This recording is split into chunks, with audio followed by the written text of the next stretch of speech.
981,000 people watched the mother of all talk shows in the last 7 days. You can count our ratings, unlike the ratings of our rivals who are down in the foothills, and we're not even sure if the foothill numbers are correct. But ours are, of course, countable by friends and foes. 981,000. If you were among those in the last 7 days, thank you.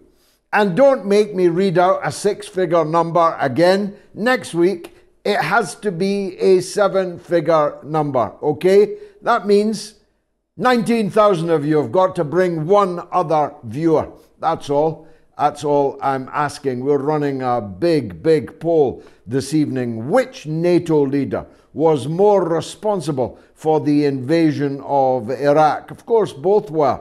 But was one more responsible than the other?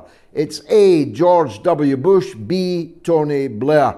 You can vote on my Twitter feed, on my YouTube, on my Telegram channel, t.me/George Galloway, or on the YouTube community poll. 12,729 people have already voted, and the show has just begun. Make sure you get your vote in. Actually, I'm conflicted on that.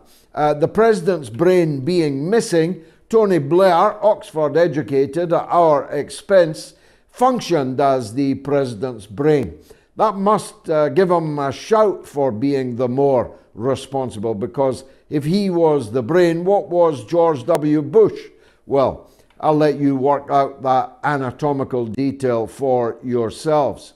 The simian swagger of Bush could certainly not have sold the war anything like as popularly in some quarters as Tony Blair, the smooth-tongued snake oil salesman, managed to do. After all, once you can fake the sincerity, the rest is easy. That's always been his maxim. He became the United States ambassador to the world in that period, in the run-up to the war, almost exactly 20 years ago. We're running this poll, and I'm making these remarks because we are preparing some very special content for you on the anniversary of the Iraq invasion. An invasion and occupation, the consequences of which are still reverberating not just throughout Iraq, not just throughout the region, but throughout the entire world, even in our own streets. Mercifully, not for some time, but who would bet against those implications reverberating once again in the streets of London? But on the streets of Lahore, there is blood running in the streets. One young PTI party worker, Bilal Ali, has already been martyred. Others have been severely beaten and wounded. Some may not survive the night. The proximate reason is the election, a general election, for all of the provincial assembly seats in the crucial, critical state of Punjab, which is the home state of Imran Khan and the biggest of the many national vote banks that his party, the PTI, hold. These by-elections for every single seat are likely to lead to a landslide victory for Imran Khan, who runs at around 75 to 80% in every opinion poll taken by any credible organization. So much so that opinion polls are now banned in Pakistan. The Prime Minister, Imran Khan, is not allowed to appear on television, any television. He has been holed up under house arrest since being shot in the leg in an attempted assassination attempt, which we covered widely here on the mother of all talk shows. But that was not enough.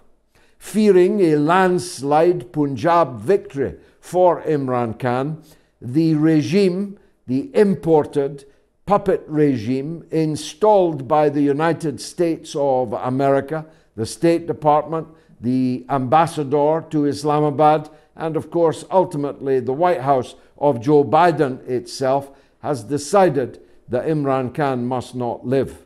Because if he lives, not only will he sweep the boards in any free and fair democratic election, but that he might win enough of a majority, 3/4, to fundamentally alter the Pakistan constitution, a constitution which very badly needs to be fundamentally altered.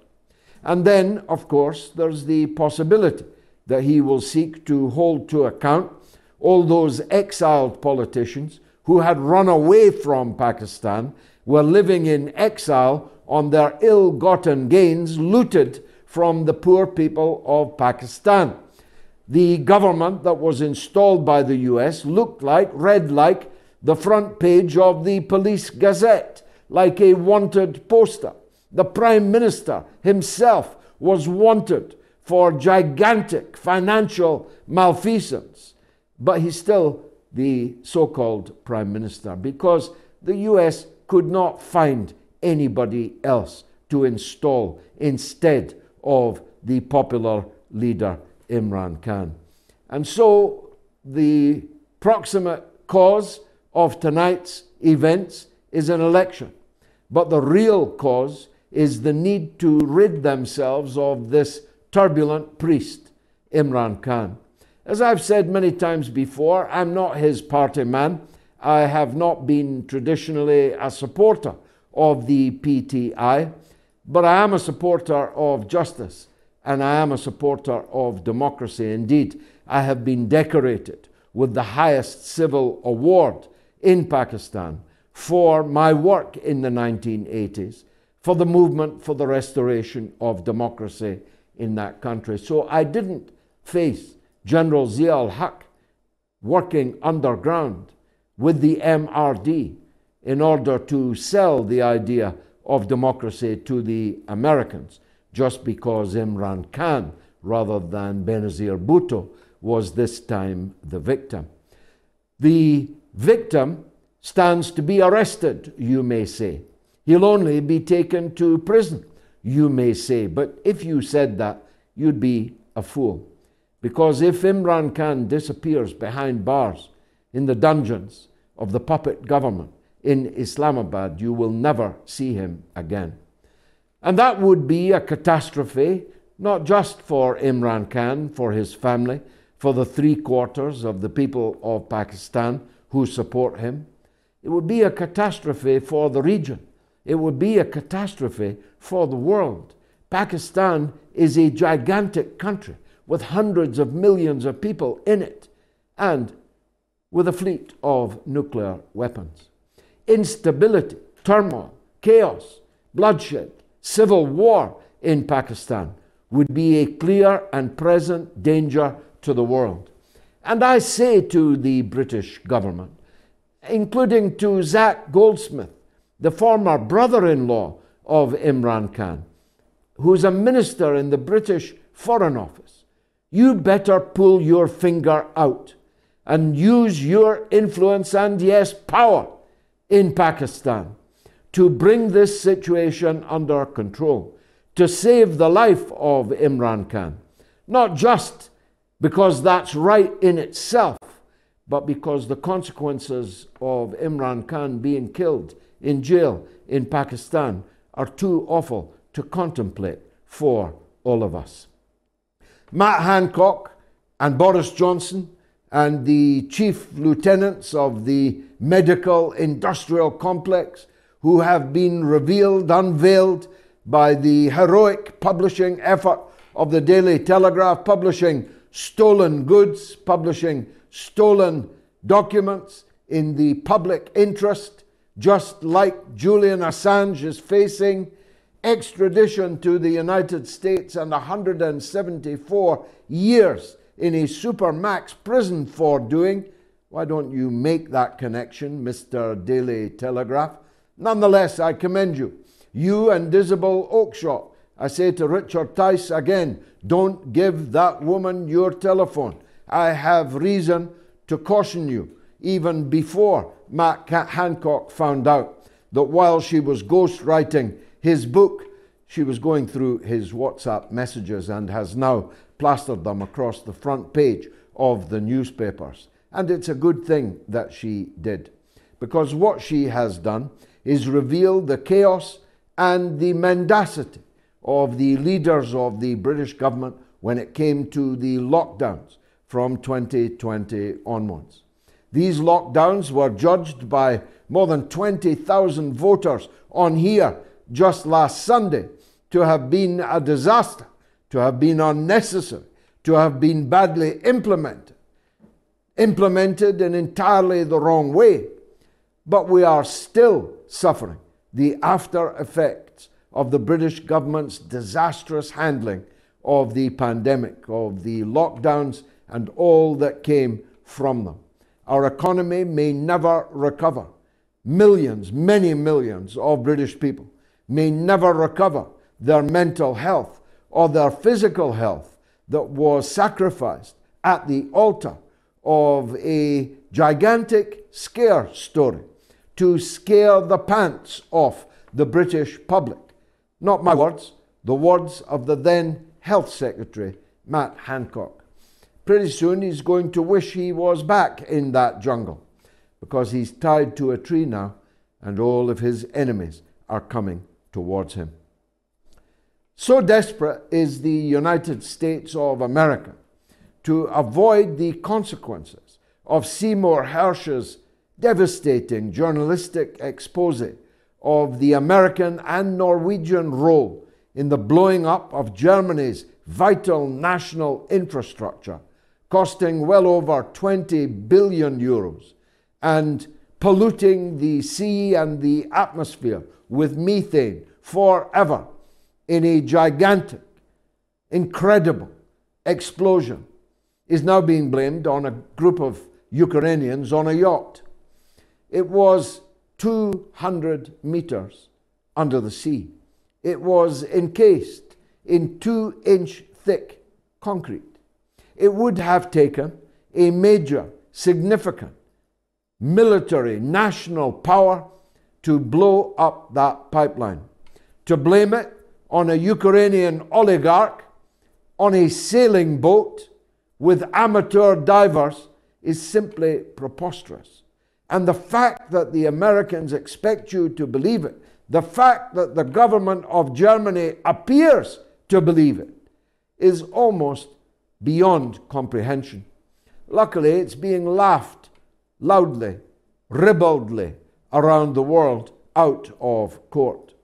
The German government will not be able to sell to their public opinion that this was some kind of freelance affair, and for which they will take some unnamed and definitely petty sanction against the government of Ukraine, which, of course, if it was a Ukrainian oligarch what done it, then Zelensky had to know about it and facilitate it. But the German government will not be able to persuade their public that that's what happened. And the rest of the European public is rapidly opening its eyes on the whole Ukraine affair. As they shiver in this winter, we're here in Britain, and not far from me, we are expecting 15 inches of snow, cannot afford to keep our houses warm, are paying 3, sometimes 4 times the amount for heating as we were doing last year at this time. Our economy sinking, our inflation rate rocketing, our industries closing. Hundreds of thousands of British businesses, hundreds of thousands, some 620,000 British businesses alone will close this year as a result of this economic crisis brought on overwhelmingly by the foolish leaders that rule our countries and who have jumped over a cliff at the behest of an imbecile in the White House of America, a man who doesn't even know he is the President of the United States of America. As an act of self-harm, as an act of national suicide, it's pretty difficult to beat in all the history of humanity. And the public are no longer wearing it. If you don't believe me, take a collection can out in the street for the war effort in Ukraine. Rattle your tin in the street, in the shopping mall, in your workplace for more weapons for Ukraine. Your tin will not rattle much because not much will be put in it. The ribbons are down. The ribbons are down. The lights on the public buildings are down. The people have woken up. The politicians, not yet. But that is bound to follow, because all of them face election at one point or another in this election cycle. And as Dr. Johnson said, the knowledge that one is to be hanged in the morning concentrates the mind wonderfully. And you have the ability to hang all of these leaders, metaphorically, this year, next year, or the year after that. When the public move, they vote with their feet. And when they're voting with their feet, believe me, their leaders have to hear them. We'll be talking about all of these things and more over the course of the next 1 hour and 40 minutes. So fasten your seatbelt. It's going to be a bumpy night because we are really rumbling tonight. It's the mother of all talk shows.